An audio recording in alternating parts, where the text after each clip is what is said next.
반갑습니다, 여러분. 이 지혜를 얻으려면 무엇보다도 대가를 지불해야겠죠? 네. 지혜가 뭐라고 했습니까? 바르게 판단할 수 있는 능력. 네, 바르게 판단할 수 있는 능력을 지금 우리는 이제 배우고 키우고 있습니다. 같이 기도하심으로 오늘 잠언 반석 프로젝트 15강 시작하도록 하겠습니다. 하나님 감사합니다. 또 이 아침에도 새로운 날을 밝혀주셔서 감사합니다. 우리 모인 이 새벽 이슬과 같은 청년들에게 정말 바르게 판단할 수 있는 그 능력, 지혜를 하나님 부어주시옵소서. 정말 갈망하고 간구합니다. 어지럽고 혼란한 이 세상에 하나님 말씀으로 기준을 세워 바르게 판단하여 정말 다니엘과 같은 빛나는 별들로 우리 옳은 길로 많은 영혼들을 이끌 수 있는 정말 우리 영적인 지도자들로 세워주시고 키워주시옵소서. 감사합니다. 예수님의 이름으로 기도드렸습니다. 아멘. 할렐루야. 네, 오늘 우리 함께 잠언 말씀 나누려고 하는 키워드는요, 징계입니다. 징계. 네, 오늘도 잘 배우면 피가 되고 살이 되는 말씀. 징계. 피하고 싶죠? 근데 너무 사랑의 표현입니다. 사랑의 표현. 친아들이 아니면 징계하지 않는다고 했습니다. 하나님이. 그래서 우리가 하나님의 권속이 되어서 하나님의 자녀가 된 여러분은 축하드립니다. 이제 하나님의 마사지가 시작됩니다. 하나님의 징계라고 하면 너무 무섭죠? 그냥 마사지라고 표현할게요. 하나님의 마사지가 여러분들 삶 가운데 풍성이 있기를 예수님의 이름으로 축복합니다. 근데 이거를 오늘 강의를 잘 들으시면, 너무나 은혜구나. 하나님의 징계가 너무 은혜구나라는 거를, 징계에 대한 재해석이 일어나게 될 것입니다. 그래서 오늘 한 구절 한 구절 또 이제 함께 살펴보기 전에, 오늘, 말씀 중간에 또 어저께 예고해드린 대로 찬양 순서가 있습니다. 그래서 찬양 순서가 나왔을 때 우리 이기훈 전도사가 찬양할 텐데요. 여러분 함께 다 기쁨으로 따라해 주시면 감사하겠습니다. 그래서 약간 형식을 좀 바꿨습니다. 약간 그 라디오 DJ 형식으로 할 수 있을 것 같습니다. 중간중간 제가 간증자를 모셔서 또 간증도 갖는, 그래서 좀 조금 더 풍성하게 가지려고 합니다. 괜찮으시죠? 네. 언제나 돌발 상황에 늘 여러분 준비하셔야 되고요. 언제 어느 때 제가 뭘 시킬지 모르기 때문에 귀를 쫑긋 세우고 이 메시지에 집중하셔야 됩니다. 주로 제가 미리 좀 팁을 드리자면, 주로 돌발 상황에 그 대상자가 되시는 분은 집중을 안 한다거나 존다거나 이러면 그런 돌발 상황의 대상자가 될 수 있다라는 거 미리 공지해 드리고요. 최대한 초집중해 주시기 바랍니다. 제가 우리 잠언 훈련할 때부터 계속 강조하지만 여러분 루틴 잘 지키고 계시죠? 너무 중요합니다. 숙제는 어느 정도 잘 하고 계시는 것 같은데요. 그래도 여러분 밤에 11시에 자고 아침에 일어나서 이 생활 리듬을 잘 찾는 게 필요합니다. 하나님은 질서의 하나님이시죠? 예. 카오스, 무질서한 이 세상에, 흑암과 혼동으로 가득한 이 세상에 말씀으로 코스모스, 질서를 잡으십니다. 첫째 날 빛이 있으라, 빛이 있고 흑암과 어둠을 가르십니다. 그렇죠? 묻되 바다에 묻이 있으라, 바다에 땅이 드러나고 낮과 밤을 나누시니 하면서 혼돈, 어지러운 이 세상, 카오스의 이 세상에 질서정연하게, 코스모스로 이 세상을 질서정연하게 만드십니다. 그것이 이제 하나님의 속성입니다. 그래서 하나님의 형상인 우리는 여러분 삶도 질서정연해야 됩니다. 무질서하게 하루를 보낼 수는 없습니다. 하나님께서 자라고 한 밤에 주무셔야 되고요. 일어나라고 한 새벽에 일어나셔서 하루를 준비해야 됩니다. 먼저는 이게 돼야 여러분 신앙생활이 성장할 수가 있는 겁니다. 그래서 이게 제가 처음에 우리 훈련생들에게 요구했던 게 바로 이 루틴입니다. 루틴. 이거를 사수하셔야 됩니다. 아셨죠? 그래야 이 옳은 지식, 이 올바른 지식이 여러분들에게 잘 흡수될 수가 있습니다. 네. 그래서 오늘 말씀 다시 한번 또 아주 흐트러졌다면 오늘의 계기로 다시 한번 바로 잡는 시간이 되었으면 좋겠고요. 결국은 이 영적으로 성장하는 사람들의 특징을 보면 삶의 질서와 루틴이 잘 잡혀 있습니다. 이분들이 결국은 영적으로 급속하게 성장하게 되어 있습니다. 그래서 오늘 말씀 같이 읽도록 하겠습니다. 오늘 11절 할 차례고요. 오늘의 키워드를 먼저 말씀드린 대로 징계에 대해서 함께 배우려고 합니다. 징계의 재해석이 일어날 겁니다. 우리 11절 함께 읽겠습니다. 시작. 내 아들아 여호와의 징계를 경히 여기지 말라. 굳꾸지람을 싫어하지 말라. 아멘. 인격적인 말에 대한 좀 우리가 오해가 있습니다. 그렇죠? 인격적이다. 하나님은 인격적이시다. 그러니까는 하나님은 하나님이시지만 창조주시지만 인성, 그러니까 인격, 사람과 같은 인격이 있다라는 그런 의미로 많이 쓰여지는데요. 이것이 이제 오용되다 보니까 내가 원하는 것을 마음대로 하도록 내버려 두시고 그것을 마치 인격적인 거다라고 표현하는 걸로 오용되고 있습니다. 내가 하는 일에 관여하지 않거나 내가 하는 일을 존중하거나 그런 말에 대해서 좀 인격적이다는 표현을 아예 맞지 않다 이렇게 얘기할 수는 없는데요. 사실은 인격적이란 말은요. 하나님께서요. 우리가 옳은 길로 갈 수 있도록 개입하시는 게 인격적인 겁니다. 그렇죠? 만약에 우리가 하고자 하는 바, 우리가 뜻하는 바를 그냥 하도록 내버려 둔다. 여러분 이게 뭐냐면요. 성경을 보면 심판입니다. 심판. 그러니까 하나님의 심판의 단계가 있는데 갑자기 임박해서 무슨 어떤 큰 사건을 일으키시는 게 아니라 그 전에 심판의 단계가 있는데 첫 번째는 아무렇게나 살도록 먼저 내버려 둡니다. 즉 인간의 삶에 개입하지 않으십니다. 그게 이제 심판의 단계인데 만약에 우리의 삶에 하나님의 개입이 없다. 여러분 자유롭고 행복한 것 같죠? 크리스천에겐 굉장히 경각심을 가져야 됩니다. 심판에 들어간 겁니다. 하나님께서 내 주변 사람을 통해서 개입하지 않고 어떤 사건을 통해서 개입하지 않고 어떤 말씀을 통해서 날 인도하지 않는다. 심판이 시작된 겁니다. 하나님은 먼저 큰 사건으로 임박한 심판이 이르기 전에 먼저 우리에게 무관심, 관심을 끊으시고 우리의 삶에 개입하지 않으십니다. 이게 굉장히 무서운 겁니다. 그래서 여러분 하나님께서 우리를 사랑해서 징계하시고 마사지하는 건 여러분 좋은 겁니다. 우리를 친아들로 생각하시는 겁니다. 그래서 여러분 인격적이란 말의 그 오용, 이 세상 사람들이 주는 그 오용이 있습니다. 그것은 내 마음대로 내가 하고자 하는 거, 물론 내가 선택하는 거 하나님 우리는 존중해 주십니다. 내가 선택하는 존중해 주시는데 계속 하나님의 법과 하나님의 음성과 하나님의 메시지에 순종하지 않고 내 마음대로 하면 진짜 하나님 인격적이셔서 관여하지 않으십니다. 관여하지 않으십니다. 그게 굉장히 위험한 건데요. 저는 여러분들이 예수 그리스도를 우리가 구주로 영접했죠. 우리 모두. 하나님의 우리를 친아들로 생각을 하십니다. 그러므로 우리가 너무 막 나가지 않도록 우리가 너무 어긋나면서 반복적으로 하나님의 법을 벗어나면 하나님의 이제 마사지가 시작됩니다. 어떤 사람은 인간관계에 파탄으로 올 수도 있고요. 재정에 어려움을 올 수도 있고요. 또 건강 악화로 올 수도 있습니다. 근데 그런 거를 통해서 사실 그 징계가 목적이 아니라는 거죠.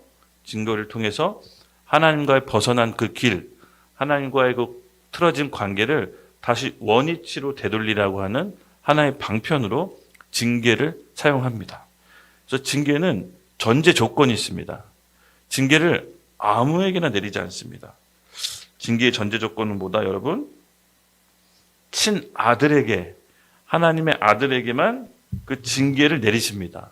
우리 히브리서 12장 6절에서 9절 말씀 함께 읽을까요? 네. 한번 찾아보도록 하겠습니다. 히브리서 12장이고요. 6절에서 9절 말씀. 제가 한번 읽어볼까요? 다 찾으셨죠?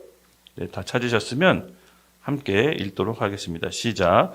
주께서 그 사랑하시는 자를 징계하시고 그가 받아들이시는 아들마다 채찍질하심이라 하였으니 너희가 참음은 징계를 받기 위함이라. 하나님이 아들과 같이 너희를 대우하시나니 어찌 아버지가 징계하지 않는 아들이 있으리요. 징계를 다 받은 것이거늘 너희에게 없으면 사생하여 친아들이 아니니라. 또 우리 육신의 아버지가 우리를 징계하여도 공경하거든 하물며 모든 영의 아버지께 더욱 복종하며 살려 하지 않겠느냐. 아멘. 그러니까 징계의 조건이 뭐죠? 예. 그러니까 자기 자식이 아니면 징계하지 않는다라는 겁니다. 그러니까 징계를 하는 것도 자기 자식, 친아들이기 때문에 징계할 수 있다는 거죠. 그래서 우리 삶에 하나님의 징계, 하나님의 마사지가 있다면 그것은 친아들이라는 어떻게 보면 증거라는 것입니다. 그렇죠? 근데 이 징계를 통해서 여러분 알 수가 있는 건 뭐다? 예. 징계에 포커스를 맞추는 것이 아니라 그 징계를 하는 하나님 아버지의 마음을 아셔야 됩니다. 예. 하나님 아버지의 마음. 예. 징계를 원하는 아버지가 다 없죠. 징계를 원하는 아버지는 없습니다. 근데 징계를 할 수밖에 없는 이 하나님 아버지의 마음을 여러분들이 잘 헤아리셔야 됩니다. 사실 징계 받는 사람이 괴로울까요? 징계하는 사람이 괴로울까요? 사실은 이제 자식을 길러보면 아시겠지만 여러분들도 이제 자식을 길러보면 알겠지만 징계하는 사람이 더 괴롭습니다. 예. 근데 징계하지 않으면 더 큰 위험이 있기 때문에 이 애가 더 크게 잘못되기 때문에 이제 불가피하게 이제 징계를 내리는 거죠. 그래서 징계 받는 사람이 때로는 납득을 못할 수가 있습니다. 징계 받는 사람이 억울해할 수도 있습니다. 그러나 그 징계가 없다면 아까 인격적인 말을 오용, 예. 징계를 거부하면 내버려둘 수밖에 없습니다. 내버려둘 수밖에. 어저께 우리 잠깐 배웠듯이 우리의 혼은 부패했죠. 우리의 생각, 감정, 의지는 기본적으로 죄화되었습니다. 죄화. 그래서 우리가 하나님 말씀을 왜곡하고 하나님 말씀이 들어와도 온전히 받아들이지 못하는 이유가 바로 우리 혼이라는 필터링이 하나님의 말씀을 왜곡해서 받아들입니다. 네. 근데 이 징계가 받을 때는 힘들고 어렵지만 징계를 통해서 우리 영혼이, 우리 혼이 깨끗해지는 효과도 있습니다. 예. 이 어려움과 고통을 통해서 우리가 성숙하게 됩니다. 진짜 하나님 아버지의 마음을 깨닫게 되고요. 성숙하게 됩니다. 그래서 징계는 여러분 정말 친아들이라는 증거입니다. 저는 이제 목회하면서 우리 교회 교인과 이 교인이 아닌 분들, 그러니까는 침례받은 등록회원과 침례받지 않은 등록회원의 좀 구별이 좀 명확합니다. 침례받지 않은 등록하지 않은 회원은 제가 이제 손님처럼 좋게 잘 대해줍니다. 근데 이제 침례받고 저희 교회 등록한 회원은 하나님이 나한테 맡겨주신 양이라고 생각하고 때론 이 쓴소리도 하고 또 권면도 합니다. 그리고 더 나아가게 되면 또 징계죠. 교회 안에 또 교회 법이 있죠. 절차에 따라서 또 치리도 들어가게 됩니다. 그것은 무슨 뜻입니까? 우리가 한 가족이란 뜻입니다. 그냥 사생아가 아니라는 거죠. 그러니까 아무렇게나 막 사는 존재가 아닙니다. 족보가 있고 하나님의 유업이 있습니다. 여러분 징계한다는 그 말에 의하면 하나님께 받아야 될 유업이 있다는 겁니다. 즉 책임과 의무가 있습니다. 여러분 하나님은 이 우주 만물의 왕이시죠? 네. 왕은 왕의 통치를 자신의 왕국을 다스리는데 왕의 통치의 권한을 씁니다. 그렇죠? 근데 이 하나님의 아들인 우리는 쉽게 말해서 로열 패밀리, 왕족인 겁니다. 하나님의 통치하고 다스리는 이 나라, 하나님 나라를 우리가 다스려야 되는 권한이 우리에게 있는 겁니다. 그래서 우리가 하나님께 징계와 다스림을 받아야 됩니다. 왜? 다스려야 될 왕국이 있기 때문에. 그만한 권한과 책임이 뒤따르기 때문에 그의 아들에게는 징계와 다스림이 따라가는 겁니다. 만약에 그냥 뭐 왕족이 아니라 일반 백성에게는 그런 게 없죠, 여러분. 일반 백성에게는 그런 게 없어요. 심판입니다, 심판. 즉 믿는 자, 친아들에게 징계가 있는 거지 믿지 않은 자는 징계가 아니라 심판입니다, 여러분. 심판. 하나님의 심판이 들어가는 거지 징계에서 고쳐 쓰지 않으십니다. 믿는 자에게 징계가 있다는 것은 여러분 우리가 하나님의 아들이라는 전제 조건이 바로 깔려 있는 것입니다. 근데 이 징계를 통해 단순히 징계를 받으면 어떠한 일이 일어나냐? 징계를 통한 또 열매도 있습니다. 징계를 통해서 우리가 갖추어지는 열매가 있는데 우리 히브리서 12장 11절 그 밑에 구절이죠. 우리 함께 읽어볼까요? 징계를 통한 열매가 사실 이게 중요합니다. 그 아버지가 아들을 징계하실 때 이걸 바라고 사실은 징계하시는 거죠. 우리 히브리서 12장 11절 함께 읽겠습니다. 시작.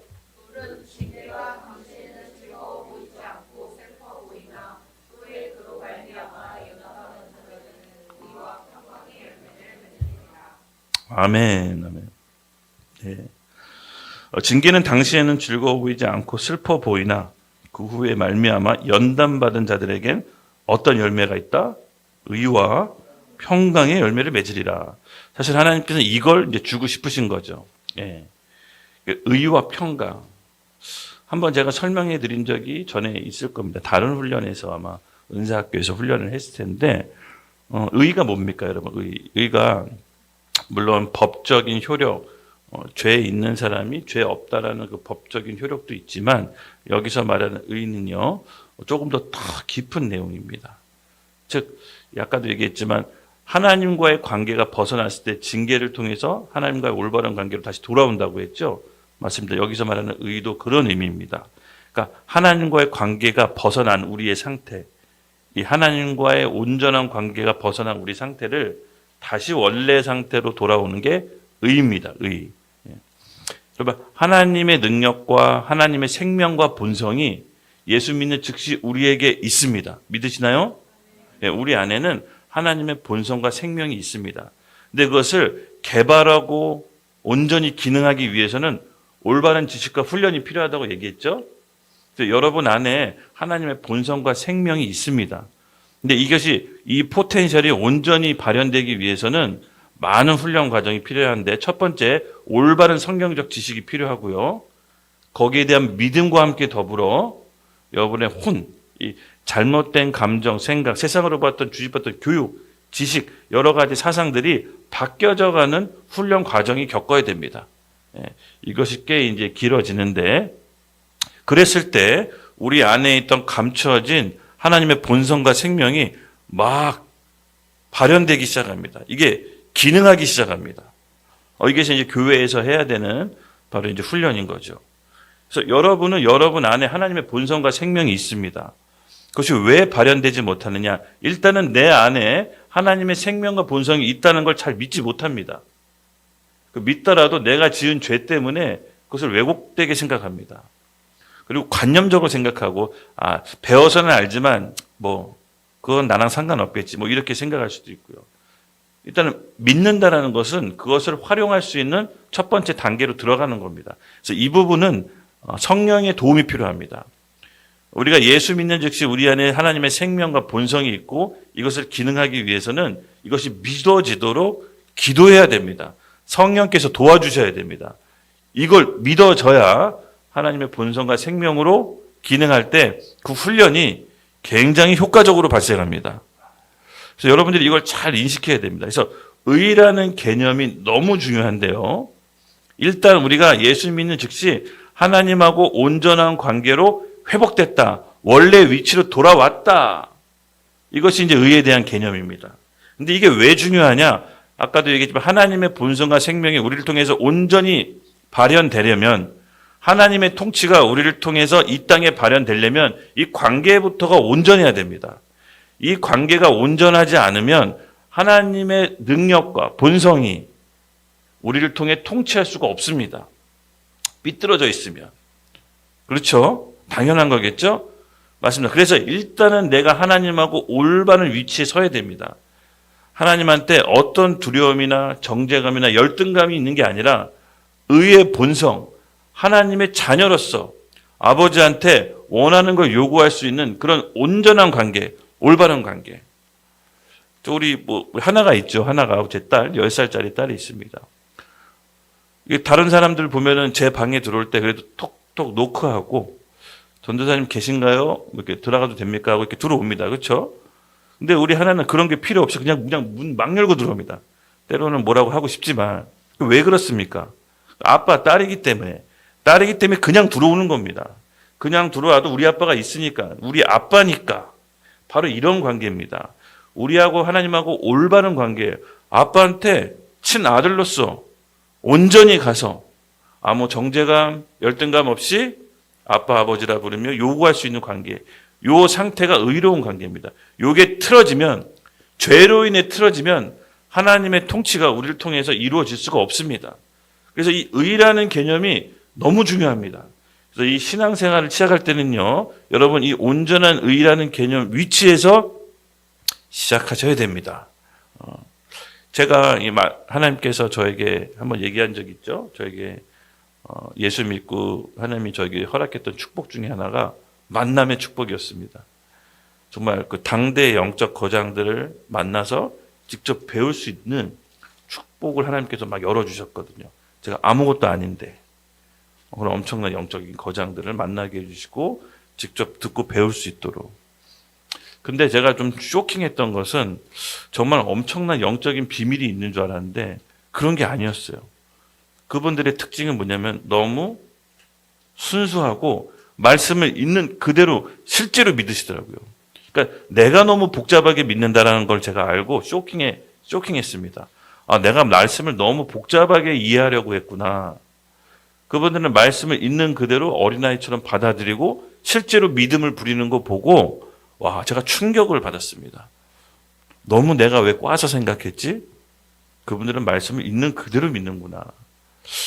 여러분 바로 요 차이입니다. 요 차이. 영적인 거장들은 하나님의 말씀을 실제로 있는 그대로 믿고 하나님의 말씀 주 언어로 믿고 이미 결정된 사항을 내가 받아들인다라는 마음으로 실제로 순수한 어린아이처럼 믿고 살았을 때 엄청난 역사가 일어나고 그들 안에 우리 안에 있는 하나님의 본성과 생명이 막 이렇게 각종 분야에서 두각을 나타내기 시작합니다.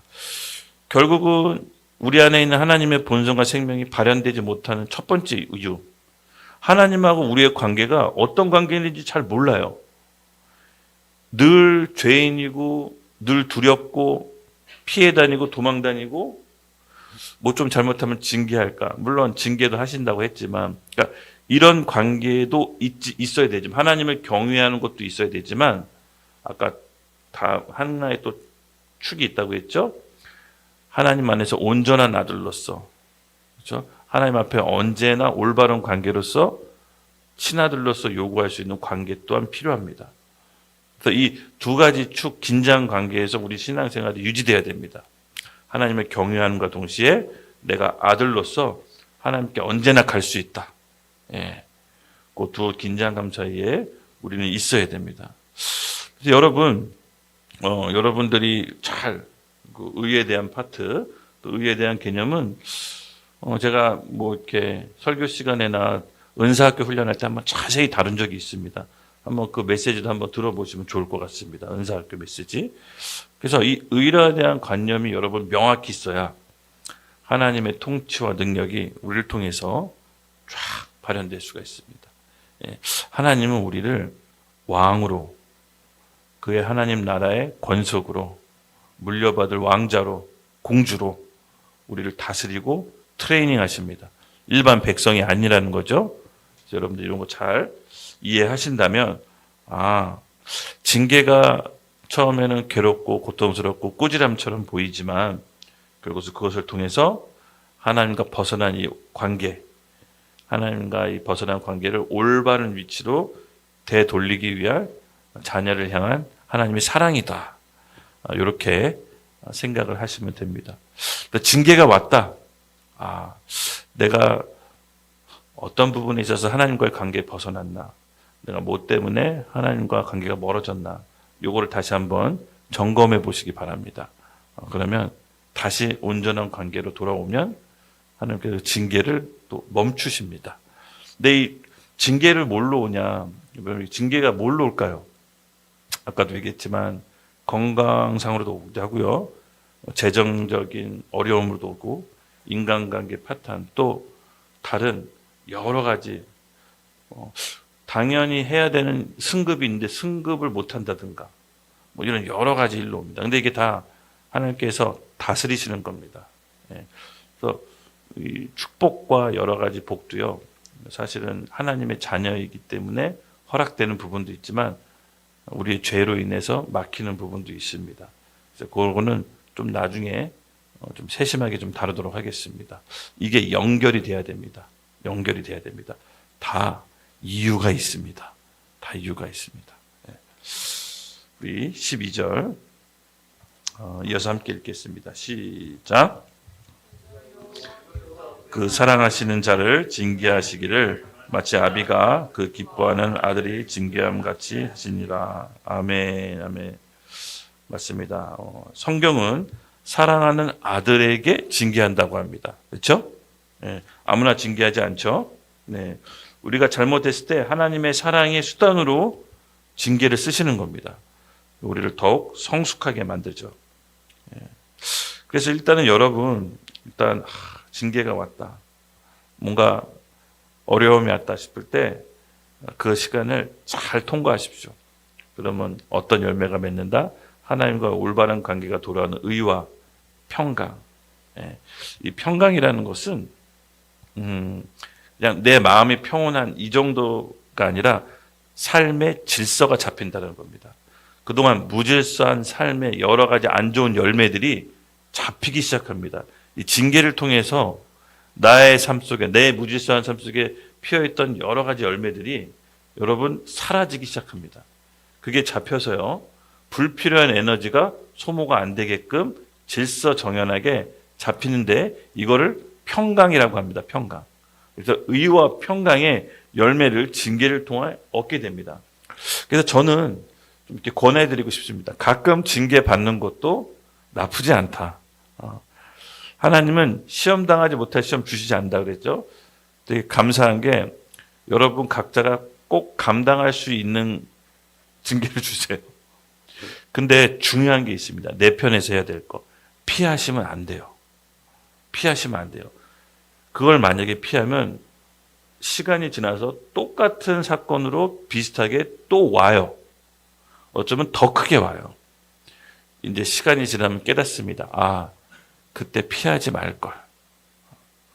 왜냐하면 하나님은 그의 친아들, 친자녀에게 꼭 잡히기 원하시는 부분들이 있는데 그게 뭘로 오냐면요, 되게 신기하게 내가 소속되어 있는 뭐 직장의 권위자나 뭐 교회의 권위자나 그 권위자들의 다스림으로 옵니다. 부모님에게나. 그래서 잡히고자 하는 부분이 하나님께서 이게 너무 중요하다고 생각합니다. 여러분, 그런 어떤 권위자들의 다스림이나 권위자들의 뭔가 권면이 오면은 아, 내가 이 부분이 잡혀야 되는구나를 기억하시고 인내함으로 잘 통과해 보세요. 여러분에게 얻어지는 열매가 있습니다. 의와 평강, 삶이 질서정연하게 잡히고요. 불필요한 에너지들이 사라지고요. 질서정연하게 잡혀서 여러분들이 얻어지는 평강이 있습니다. 그래서 징계가 그런 모습으로 아까 온다고 했죠. 건강학화나 질병이나 뭐 이렇게 사람마다 다 다릅니다. 하나님보다 더 사랑하는 것들로 올 수도 있어요. 어떤 부분은 재정에 대한 손실이 막 올 수도 있어요. 그건 하나님의 목적과 하나님의 그런 어떻게 보면은 계획대로 벗어났을 때, 하나님보다 더 먼저 사랑했을 때, 더 많이 사랑했을 때 가끔 이런 징계도 하나님께서 허락을 하십니다. 근데 이런 징계를 통해서 우리가 깨달아야 되는 건 뭐냐? 아까도 얘기했지만 반복합니다. 나는 나 자신을 믿어서는 안 됩니다. 내 약점을 잘 알아야 됩니다. 여러분, 아무리 제가 이렇게 또 얘기하고 말씀을 드려도 여러분 또 실수하는 거에 또 실수해서 넘어집니다. 저는 알고 있습니다. 그럼에도 불구하고 기억하고 있으라는 겁니다. 기억하고 있을 때 또 다른 그런 실수가 왔을 때 이제 2번 넘어질 거 1번 넘어지게 됩니다. 5번 넘어질 거 2번 넘어지게 됩니다. 넘어지는 횟수가 아예 없다고는 말할 수 없지만 잦아들고 마침내 결국 그 징계에 못 이겨 안 하게 됩니다. 그래서 이 징계를 통해서 얻어지는 유익이 생각보다 굉장히 많습니다. 그래서 우리 장점 리스트, 단점 리스트 우리 쭉 나왔잖아요. 우리 약점을 우리가 잘 알고 있어야 됩니다. 그리고 우리 자신, 우리를 믿지 마세요. 내 생각, 내 감정, 내 의지를 너무 믿지 마십시오. 예. 우리는 너무 연약한 존재입니다. 그래서 공동체가 있어야 되고요. 공동체들한테 내 삶을 좀 투명하게 밝히는 것도 좋습니다. 내 하루가 일과가 이렇게 되는데 나 좀 도와주겠니? 이렇게. 나는 우리 처음에 제가 초창기에 셀 할 때 셀 리더한테 하루 스케줄을 다 적어서 보냈어요. 그래서 그 스케줄대로 셀 공동체가 봐주는 거예요. 예를 들어서 한 2시에 같이 모여서 기도문 올리고 뭐 말씀 보는 일 올리는 그런 서로 간의 셀 간의 약속이 있잖아요. 그거 안 했을 때 서로 스케줄을 알기 때문에 도와주는 겁니다. 그리고 내 약점을 알기 때문에 내가 하지 말아야 될 것들을 또 알려주고, 이게 서로 간의 보호 장치로 이렇게 세워져 갔을 때 신앙이 급속도로 성장했습니다. 제 경험으로는 신앙이 급속도로. 예. 그래서 여러분 안에서 우리 훈련생들끼리 우리 팀장님이 좀 어느 정도 이렇게 해주시고 계잖아요. 우리 숙제 올라왔냐, 좀 이제 11시 잠들기 전에 숙제 올려주고 주무십시오 하는데, 사실은 이게 필요한 겁니다, 여러분. 왜냐하면 우리 자신은 스스로 믿지 마십시오. 네. 이게 필요한 겁니다. 그래도 그 전보단 많이 되게 허술한 겁니다, 사실. 그 전에는 더 심했습니다. 그 전에는 우리 때는 너무 심했죠. 네. 그래서 여러분들 이렇게 부드러운 팀장 만나신 거 축복을 하시고요. 네, 팀장이. 근데 때로는 너무 허술한 거 아니야? 뭐 싶을 정도도 있지만 어쨌든 고생하고 있습니다. 팀장의 뭐 스타일대로 가야죠. 뭐. 네. 네. 그래서 여러분 우리 안에 이런 마음, 내 안의 약점들 잘 파악하셔야 됩니다. 그래서 내가 유혹이 될 만한 거, 내가 하지 못할 것들은 아예 하지 마십시오. 직장 구할 때도, 누굴 만날 때도, 그걸 아예 근처도 가지 마십시오. 그게 우리에게 우리 자신을 보호하는 길입니다. 그래서 하나님을 믿지 않는 자들에게는, 그렇죠? 징계 안 하십니다. 하나님 믿지 않는 자들은 심판입니다. 그래서 사랑하는 것은 우리가 원하는 대로 이렇게 내버려 두는 게 아닙니다. 여러분 나중에 자식의 길로 보면 알겠지만 자식이 원하는 대로 하는 게 사랑이 아닙니다. 그 자식이 올바른 길로 갈 수 있도록 다스리는 겁니다. 그렇죠? 그렇게 해야 자식이 온전하고 올바른 길로 갈 수가 있는 겁니다. 예. 그래서 여러분 성숙은 제가 좀 이렇게 불편한 진실일 수도 있는데요. 어떤 한 사람이 성숙한다, 한 사람이 자라나고 성장한다, 결코 평안한 상태에서 성숙하는 경우 보지 못했습니다. 거짓말입니다. 성숙은요, 아픔과 동반합니다. 아픔만큼 성숙합니다. 결코 평안함 속에서 성숙이 이루어지는 경우는 없습니다. 그래서 여러분들이 지난 나흘 그 세월 동안 주마등처럼 지금 이 순간도 지나가는 수많은 실패, 아픔들이 있죠? 여러분 큰 자산입니다. 이게 결코 시간 낭비나 허황된 그런 헛된 시간들이 아닙니다. 그게 있어야 하나님이 귀한 줄 알고 하나님이 내 인생에 개입하신 게 귀한 줄 아는 겁니다. 그게 없으면 온실 속의 화초처럼 자라면 여러분 하나님의 징계가 들어오면 하나님을 왜곡하고 비판하고 떠나버립니다. 예, 그런 경우 너무 많이 봤습니다. 아니 신앙생활을 이렇게 오래 하고 이렇게 열심히 했는데 어려움이 닥치자 하나님을 비난하고 떠나는 경우 저 굉장히 많이 봤습니다. 그분들의 특징이 뭐냐? 결국은 하나님에 대한 온전한 사랑을 느끼지 못하고 반쪽짜리 사랑, 내 원하는 대로, 내가 요구하는 대로 자기가 하나님이 되어서 하나님 걸 맞춰야 되는 그런 반쪽짜리 신앙만 해왔던 것이죠. 그렇게 해서는 신앙의 성숙이 이루어지기 어렵습니다. 하나님은 그의 자녀를 평안하게 두시는 게 아니라 연단을 통해 거룩하게 빚어가십니다.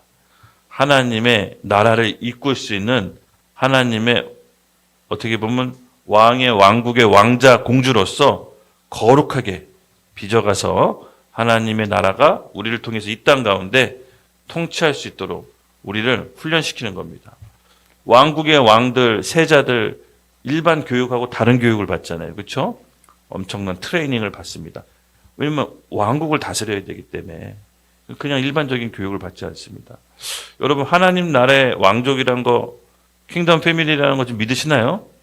지금 이게 일반적인 교육을 받고 있는 게 아닙니다. 특별 교육을 받고 있는 겁니다. 왕국을 다스릴 수 있는 하나님 나라를 여러분에게 맡기도록 이 특별 교육을 지금 이 아침에 이 왕자가 되기, 왕국을 다스리는 세자 교육이라 할까요? 이 세자 교육을 받는다는 강도가 오시나요? 네. 그런 느낌이 있어야 됩니다, 지금. 사실 그런 강도로 제가 지금 가르치고 있는 겁니다. 여러분들은 하나님 나라의 왕족입니다. 할렐루야. 네. 얘기를 더 이어가기 전에 우리 잠깐 또 더 이야기가 무르익기 전에 잠깐 좀 찬양 한 곡 듣고 가는 게 어떨까요? 네, 여러분들이 우리 너무 사랑하시는, 너무 좋아하시는 우리 YDP 하나교회 자랑하는 세계적인 워십팀, YDP 워십의 리더죠. 자칭 세계적인 워십인데 우리 그 워십팀의 리드 보컬이자 팀장인 우리 이기훈 전도사의 주제가 뭐였죠? 까먹었는데. 주님 말씀하시면, 오늘 딱 이 주제 맥락하고 비슷하네요.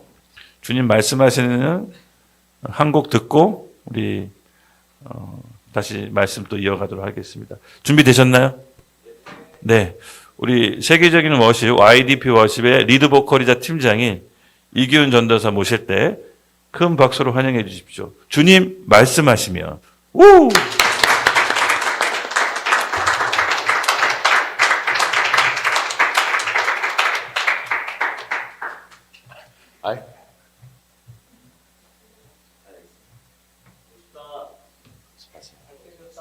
하지 마세요.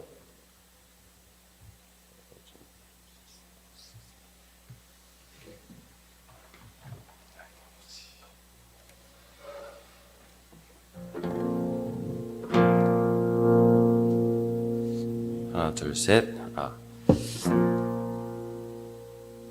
네, 우리 시간 다 같이 주님 말씀하시면 함께 찬양하시겠습니다.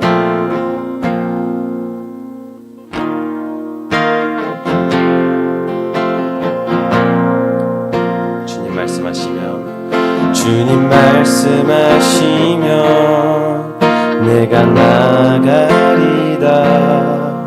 주님 뜻이 아니면 내가 멈춰서리다. 나의 가고 서는 것 주님 뜻에 있으니 오 주님 나를 이끄소서. 다시 주님 말씀하시면, 주님 말씀하시면 내가 나가리다. 주님 뜻이 아니면 내가 멈춰서리다.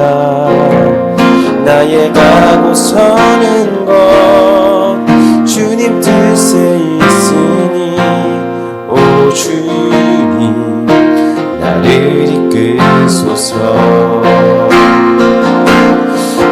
뜻하신 그곳에 나 있기 원합니다. 이끄시는 대로 순종하며 살리니 연약한 내 영혼 통하여 일하소서. 주님 나라와 그 뜻을 위하여 뜻하신 그곳에 나 있기 원합니다. 이끄시는 대로 순종하며 살리니 연약한 내 영혼 통하여 일하소서. 주님 나라와 그 뜻을 위하여 오 주님 나를 이끄소서. 오 주님 오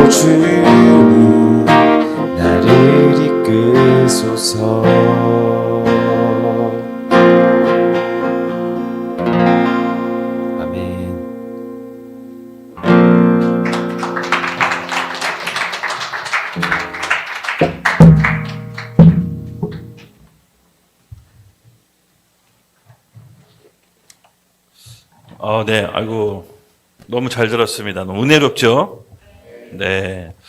우리 YDP 워십을 좀 잠깐 소개해 드리자면, 여러분 알다시피 우리 6.3 지방선거 올림픽 공연에 시위대가 한참 부정에 대해서, 거짓에 대해서 시위를 하고 있을 때, 올림픽 공원에 최초로 예배를 일으켰던 그 워십팀, 그 핵심의 중심에 바로 이기훈 전도사가 그때 예배를 드리고 예배가 엄청나게 삽시간에 퍼졌죠.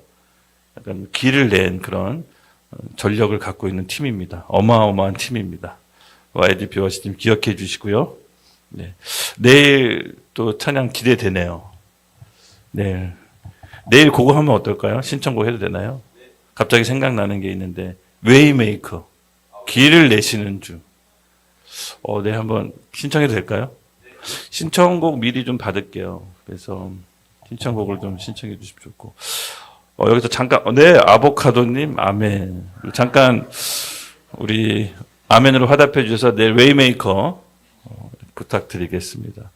우리 잠깐 현재 시청해 주시는 분들이 좀 꽤 있어서, 우리 신청해 주시는 분도 혹시 채팅방으로 인사해 주시면, 잠깐 우리 훈련생들에게 좀 소개해 드리도록 하겠습니다. 우리 이 방송에 신청해 주시는 분들, 우리 채팅방에 잠깐 안녕, 인사말 좀 나눠주시면 감사하겠습니다. 아보카도님 좀 궁금한 게 있는데, 아보카도님 혹시 저희 교인인가요? 아니면 저희 교인이 아닌가? 제가 궁금해서 그렇습니다. 우리 아보카도님. 네. 혹시 방송 보고 계시다면, 저희 교인인지 아닌지 혹시 말씀해 주실 수 있나요? 네.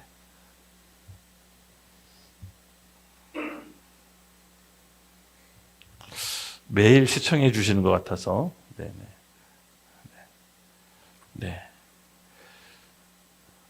네, 잠깐 일단 글을 올리라고 하시고 좀 시간이 걸리는 것 같아서 우리가 이제 13절 진행하다가 또 채팅방에 글이 올라오면 소개해 드리도록 하겠습니다.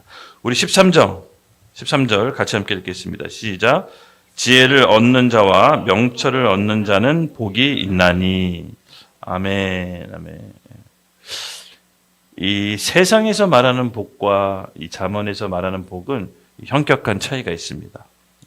세상에서 말하는 복, 돈, 안정된 직장, 건강, 내가 하는 일에 대한 전문성과 성공, 이런 것들이 세상에서 말하는 복 중에 하나라면, 이 잠언은요, 복을 얻나니 했을 때 그 복의 전제 조건 뭐라고 했죠? 지혜와 명철을 얻는 게 복이 있다라고 얘기합니다. 왜 그런지 저도 좀 인생을 살아보니까 알 것 같아요. 성공한 사람들도 한순간에 무너지는 걸 많이 봅니다. 그 돈이 있어도 어떤 성공의 반열에 올랐는데 지혜가 없어서 한순간에 무너지는 경우 많이 보고요. 정말 재능이 뛰어난데 좀 지혜가 있었으면 좋겠는데 지혜가 없어서 그 재능이 다 수포로 돌아가는 경우도 많이 보고요.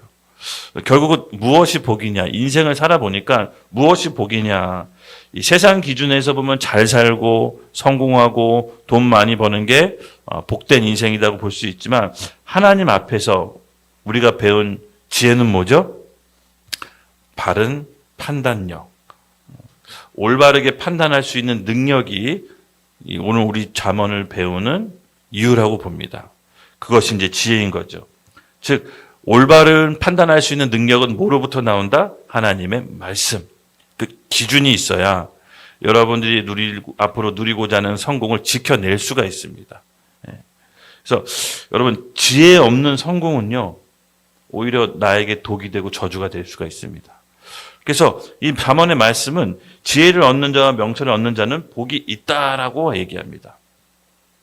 여러분들이 원하는 그 세상적인 복, 어떻게 보면 우리가 다 또 원하잖아요. 그렇죠? 아예 없다고 얘기할 수는 없잖아요. 건강, 또 장수하는 거, 또 안정된 직장, 안정된 재산. 이런 것들이 복이인데 그 이면에 그것을 유지하고 관리할 수 있는 힘이 또 필요한 거죠. 그러려면 진짜 지혜를 알아야 되는데 그 진짜 지혜는 어디서부터 온다? 하나님께로부터 온다. 그 하나님의 온 것이 뭐냐? 구체적으로 말씀이라는 거죠. 말씀에 나와 있는 하나님의 원리, 하나님의 지혜를 우리가 얻을 때 바르게 판단할 수 있고 바른 길로 갈 수가 있는 겁니다. 그래서 여러분 지혜를 얻기를 더 힘써서 얻으십시오. 예. 우리 여러분 잘 아시다시피 솔로몬의 1000번제 있죠. 1000번제. 왜 드렸을까요? 솔로몬이? 잠깐 말씀 볼까요? 예. 지혜를 얻으려고. 와, 이 솔로몬은 뭔가를 아는 사람입니다.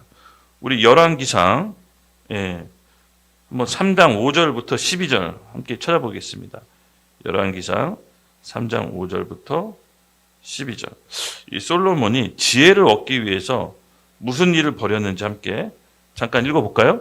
네. 열왕기상 3장 5절부터 12절 찾으셨죠? 제가 읽겠습니다. 기브온에서 밤에 여호와께서 솔로몬의 꿈에 나타나시나니라. 하나님이 이르시되 내가 내게 무엇을 줄고 너는 구하라. 솔로몬이 이르되 주의 종 내 아버지 다윗의 성실과 공의와 정직한 마음으로 주와 함께 주 앞에서 행함으로 주께서 그에게 큰 은혜를 베푸셨고 주께서 또 그들을 위하여 이 큰 은혜를 항상 주사 오늘과 같이 그의 자리에 앉은 아들에게 그에게 주셨나이다. 나의 하나님 여호와여 주께서 종으로 종의 아버지 다윗을 대신하여 왕이 되게 하셨을사오니 종은 작은 아이라 출입할 줄을 알지 못하고 주께서 택하신 백성 가운데 있나이다. 그들은 큰 백성이라 수요가 많아서 셀 수도 없고 기록할 수도 없사오니 누가 주의 많은 이 백성을 재판할 수 있사오리까. 듣는 마음을 종에게 주사 주의 백성을 재판하여 선악을 분별하게 하옵소서. 솔로몬을 이것을 구하매 그 말씀이 주의 마음에 든지라. 이에 하나님이 그에게 이르시되 내가 이것을 구하도다. 자기를 위하여 장수하기를 구하지 아니하며 부도 구하지 아니하며 자기의 원수의 생명을 멸하기로 구하지 아니하고 오직 송사를 듣고 분별하는 지혜를 구하였으니 내가 내 말대로 하여 내가 지혜롭고 총명한 마음을 주노니 내 앞으로 너와 같은 자가 없거니와 내 뒤에도 너와 같은 자가 일어남이 없으리라. 아멘. 꿈에서 이제 하나님을 솔로몬이 만났는데 하나님이 솔로몬의 대답에 큰 감동을 받습니다. 내가 너에게 무엇을 줄까 했더니 하나님 지혜를 주십시오. 그렇죠. 자기를 평소에 괴롭힌 원수를 갚아주십시오. 아니면 자에게 재물을 주십시오. 아니면 열국을 다스릴 수 있는 더 큰 권위나 권력을 주십시오. 이걸 구한 게 아니라 지혜를 구한 겁니다. 뭔가 아는 거죠. 왜 그렇죠? 그 모든 부와 권력과 능력이 지혜 안에 있기 때문에 지혜를 구하면 다 얻을 수 있는 거기 때문에 지혜를 구한 겁니다. 그래서 하나님이 이 솔로몬의 대답에 마음에 들었다. 여러분 성경은 과하게 표현하지 않습니다. 하나님이 마음에 들었다고 표현한 게 나오면 진짜 마음에 드신 겁니다. 예, 진짜 마음이 흡족하신 겁니다. 그래서 솔로몬에게 전무후무한 역대급 지혜를 주죠. 예, 맞습니다, 여러분. 지혜는 이만큼 너무나도 소중하고 모든 가치보다 위에 있는 겁니다. 그래서 우리 잠언의 말씀을 배우는 게 여러분 그냥 우연이 아닙니다. 아까 지혜가 뭐라 그랬죠? 바른 능력, 바르게 판단할 수 있는 능력을 우리가 고양시키고 이거를 지금 개발하는 겁니다. 예, 이게 얼마나 귀하냐? 예, 솔로몬이 얻은 것처럼 모든 부와 명예와 그런 재산을 얻을 수 있는 그 모든 것들이 지혜 안에 포함되어 있는 겁니다. 그래서 우리가 꼭 이거를 원해서 지혜를 구하는 게 아니지만 어쨌든 지혜 안에 그 모든 것들이 함께 포함되어 있다. 예, 이거를 기억하시기 바랍니다. 14절 함께 계속해서 읽겠습니다. 시작. 이는 지혜를 얻는 것이 은을 얻는 것보다 아멘. 네. 지혜를 얻는 것이 은을 얻는 것보다 낫고 그 이익이 정금보다 나음이라. 네. 이것이 무엇인 말입니까? 지혜는 눈에 보이지 않는 가치인데 눈에 보이는 은 금보다 더 가치가 높다고요? 어떻게 이런 일이 가능할까? 가능합니다. 아까 솔로몬의 기도에서 우리가 잘 배웠죠. 예, 지혜는 은, 금, 눈에 보이지 않는 무형의 자산이지만 무형의 자산이라고 좀 표현할게요. 무형의 자산이지만 눈에 보이는 은, 금, 유형의 자산보다 훨씬 가치가 높다라는 것을 이 말씀 구절이 표현하고 있는 겁니다. 가치가 높다라는 겁니다. 같은 가치, 같은 레벨에 둘 수 없다라는 것을 이 말씀으로 표현한 거죠. 즉 지혜의 중심은 가치 중심입니다. 물질을 얻는 것보다 더 크다라는 거죠. 우리 마태복음 여러분 우리 지난 시간에 말씀으로 함께 읽고 마무리했는데 6장 33절 너희는 먼저 그의 나라와 그의 의를 구하라라고 했을 때 왜 그의 나라와 의를 구하라고 했죠?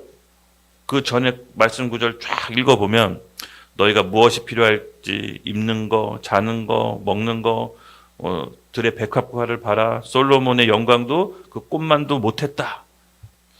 그러면 너희는 먼저 구해야 될 게 있다. 먼저 우선해야 될 가치가 있다. 눈에 보이지 않지만 그의 눈에 보이는 가치 모두 다 끌고 올 수 있는 진짜 가치가 있는데 그의 나라와 의를 먼저 구하라. 그리하면 그 모든 것들이 너에게 더해진다라는 예수님의 가르침이 있죠. 그의 나라가 뭡니까? 하나님이 통치하고 다스리는 나라. 킹덤 오브 갓이라고 표현하고 마태는 킹덤 오브 헤븐이라고 표현합니다.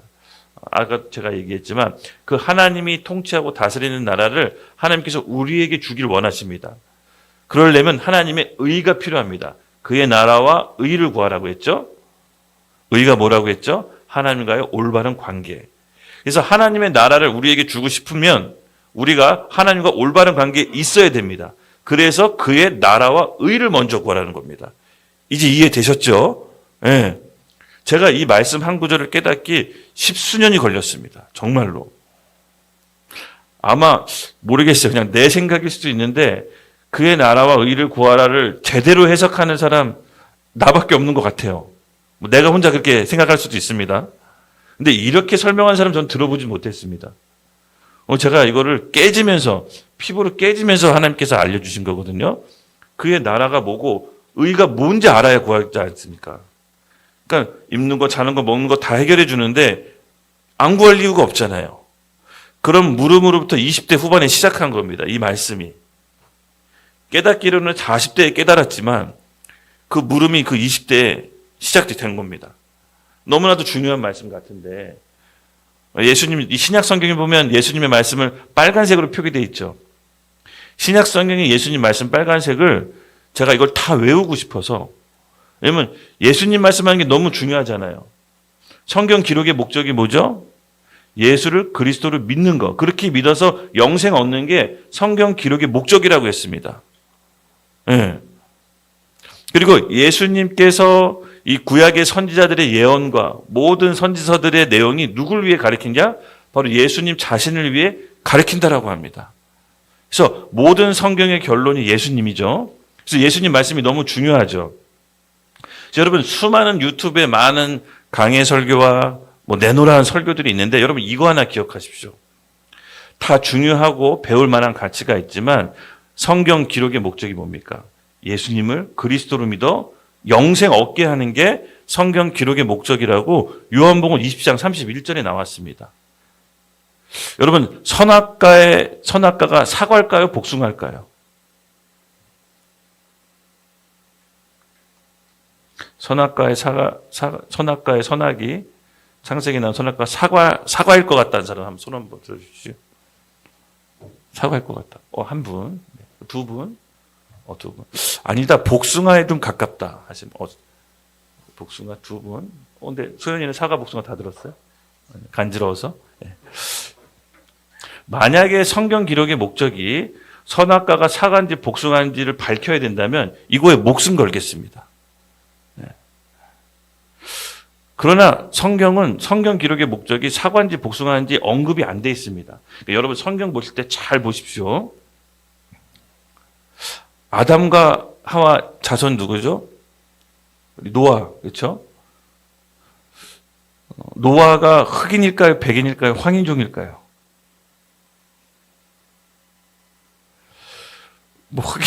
흑인일 수도 있고 백인일 수도 있고 황인종일 수도 있습니다. 하지만 성경은 그걸 자세하게 나와 있지 않습니다. 그 말은 무엇입니까? 그게 중요하지 않다라는 거예요. 성경 기록의 목적이 예수를 그리스도로 믿어 그렇게 믿어서 영생 얻는 것이고 마지막 날에 예수님을 그리스도로 믿는 자들 모두 다 살리는 게 내 아버지의 뜻이라고 했습니다.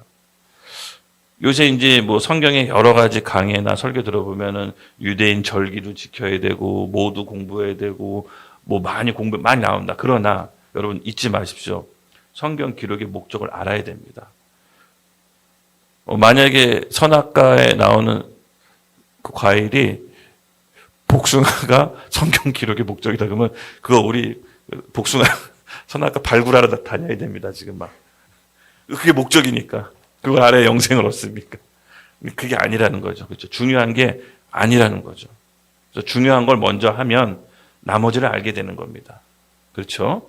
그래서 여러분 예수님을 정확히 아셔야 됩니다. 예수가 누군지를 아셔야 됩니다. 그 예수님이 십자가에서 우리에게 주신 유업이 뭔지도 알아야 됩니다. 이것이 정확하게 안 상태에서 나머지 성경 지식이 유익이 있는 거지, 중요한 거 모르는 상태에서 나머지 격가지를 먼저 알면 혼미하고 혼란스럽습니다. 성경적 지식도 내가 먼저 알아야 될 게 있는 것입니다. 신앙 초기에 알아야 될 게 있고, 신앙 중반기에 알아야 될 게 있고, 성숙한 사람들이 알아야 될 게 있고. 그래서 이런 것들이 여러분 무분별하게 들으면 오히려 내 신앙에 감당 안 된 지식을 들으면 굉장히 혼미하고 어지럽고 혼란에 빠지는 경우를 많이 봅니다. 그렇죠? 그래서 이제 이런 훈련들이 이제 필요한 것이겠죠. 그래서 지혜를 얻는 것은 은보다, 금보다, 그 가치보다 더 귀중하다. 즉 지혜는 가치 중심적이다. 할렐루야. 네. 그리고 15절 마저 이어가도록 하겠습니다. 함께 읽겠습니다. 시작. 지혜는 진주보다 귀하니 내가 사모하는 모든 것으로도 이에 비교할 수 없도다. 아멘. 네. 또한 지혜는 가치 중심적이라고 했지만 또한 지혜는요, 그것을 얻기 위해서는 일정 부분 여러분 대가를 지불해야 됩니다. 그냥 얻어지는 게 아닙니다. 우리 구원은 하나님의 은혜로 얻을 수 있지만 지혜는 조건부라고 했죠. 내가 어떤 식으로든 지혜를 얻기 위해 여러분이 지불한 대가가 있어야 됩니다. 우리 마태복음 13장 45절에서 46절 함께 읽어볼까요? 네. 찾으셨으면 마태복음 13장 45절에서 46절. 네. 함께 읽겠습니다. 시작. 또 천국은 마치 좋은 진주를 구하는 장사와 같으니 극히 값진 진주 하나를 발견함에 가서 자기의 소유를 다 팔아 그 진주를 사느니라. 아멘. 여러분 아시다시피 우리 주양 전도사 경배기의 주례사 본문 말씀입니다. 본문 말씀입니다. 이게 뭐냐면요, 이 지혜는 이 장사꾼과 같은 마음이 있어야 됩니다. 가장 좋은 진주를 찾는 장사치와 같으니. 그래서 발견한 즉시 내 모든 소유를 팔아 그 진주를 사는 겁니다. 예. 가장 값어치 있는 물건을 사야 가장 비싼 값에 팔 수 있겠죠. 그래서 장사꾼의 첫 번째 안목은 뭐냐? 좋은 물건을 발견하는 겁니다. 일단 좋은 물건을 찾아야 값비싸게 팔 수가 있거든요. 그래서 좋은 물건을 발견한 사람은 어떻게 한다? 자기 소유를 다 팔아 그 진주를 사는 겁니다. 대가를 지불하는 게 있어야지 가장 값진 것을 얻을 수가 있는 겁니다. 아까도 얘기했지만 솔로몬이 지혜를 얻기 위해 무슨 행동을 했죠? 송아지를 1000번 제사를 드립니다. 지혜 얻으려고. 그 말은 곧 뭐냐? 왜 그런 대가를 지불했냐? 가장 귀하기 때문에. 어떤 가치로도 비교할 수 없는 가장 귀한 가치가 있기 때문에 1000번의 제사를 드리고, 이 장사치처럼 자기 모든 소유를 팔아 그 진주를 사는 겁니다. 여러분 진주가 뭐죠? 조개의 아픔입니다. 아픔. 조개가 소화가 안 돼서 그 진액하고 모래랑 막 뒤에 엉켜가지고 몸에 끙끙 앓다가 나온 게 진주입니다. 몸이 아파. 소화가 안 돼. 막 분비물 섞이고 모래랑 진흙이 섞여서 막 응거 붙어서 나은 게 영롱한 빛으로 나오는 게 진주, 조개의 아픔입니다. 그 아픔을 가장 비싼 값으로 사는 겁니다.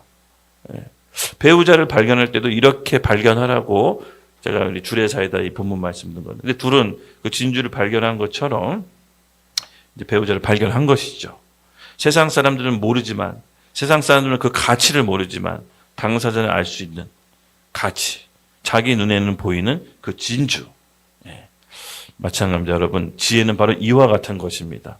나의 모든 것을 대가를 지불해서 얻어낼 만큼 가치가 있다. 예.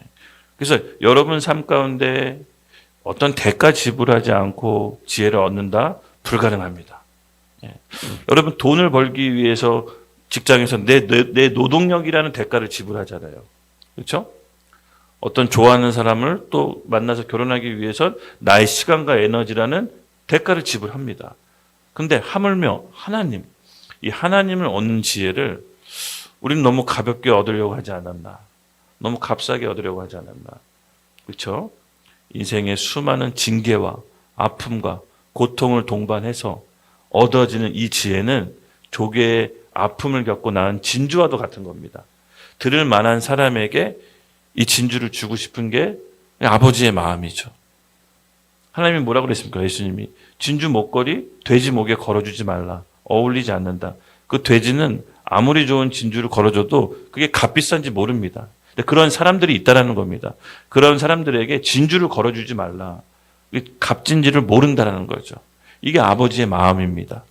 여러분들이 이 아침에 이 시간에 여기 와서 잠언을 듣는 걸 진주와 같이 여깁니까?